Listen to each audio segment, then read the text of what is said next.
Nandito tayo ngayon sa SM San Jose del Monte, Bulacan para i-celebrate ang aking birthday. Ito yung napuso kong kainan ng Kuya J Restaurant. Ang may-ari na syempre, walang iba kundi si Jericho Rosales, ang pinakamalapit kong kamuka. Syempre, Mr. Pogi ng 1996 yan. Ako naman Poging Gutom ng 1993. So ano nga bang meron sa menu ng Kuya J? So halos lahat puro Filipino dishes. So ang dami nyo pwedeng pagpilian. Katulad ng crispy bagnet, sisig, roasted chicken, liempo. At syempre hindi mawawala sa kanila yung sikat na halo-halo pati yung leche plan. Syempre may turon din at may ice cream. So bago ako kumain kay Kuya J, dumaan muna ako sa Jayco. Bumili ako ng ube cheese donut para sa cake ko. Wala lang, di lang ako mahilig sa cake eh. Dahil walang decoration, mag-i-improvise tayo. Meron pasabit, party hat, may balloons, gifts, at syempre birthday candle. Okay na lahat, eh di mag-wish ka na. Syempre ang wish ko, para sa akin na yun.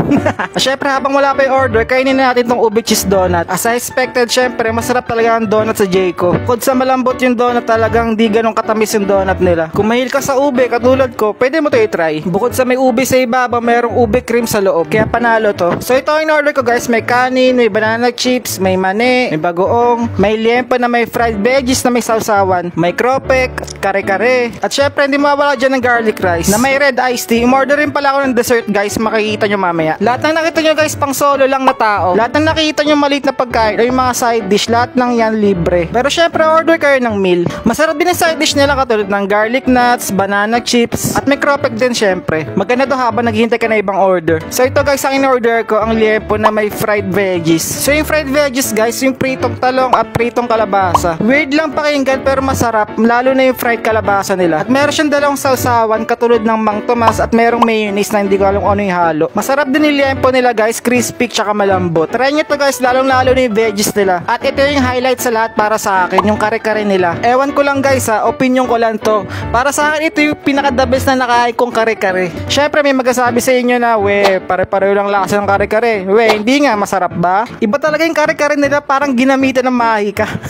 Basta guys, iba yung sarap ng kare-kare nila, promise. We, promise? Puntaan nyo syempre para malaman nyo. Ay tapos lalagyan mo ng bagong nila. Ay talaga, naglalaway ako habang nagvo-voice over. Ano yung naglalaway? Basta guys, pagkakain talaga kayo dito, wag nyong kalimutan umorder ng kare-kare nila. Sobrang the best. Sasawsaw mo sa liempo na in-order mo. Talaga. Paulit-ulit ako pero talagang masarap talaga to. Dumako naman tayo sa dessert. Umorder ako ng special ube halo-halo. Another ube meal na naman. Syempre, milig ako sa ube. Masarap din yung halo-halo nila guys. Yung klase ng yelo na sa kanila para may pagka-shave ice na rin. Hindi katulad sa iba na halos malalaki yung yelo. Tapos sakto lang din yung sahog. Umorder rin pala ako ng leche plan. Kakaiba yung leche plan nila guys. Iba yung syrup nila sa ibabaw. Usually matamis yung syrup pero to guys may pagka-burnt yung taste. Parang sunog yung syrup pero masarap siya guys. Recommended to. Overall guys, sobrang sulit dito para sa akin. Yung presyo nila saktuan lang din pero masarap talaga yung pagkain. Kung kakain kayo dito guys, nire-recommend ko talaga yung kare-kare, leche plan, tsaka yung veggies. Mag family size kayo para hindi kayo mabitin kasi masarap. So ito yung bill ko guys. So total lang lahat ng nakain ko guys ay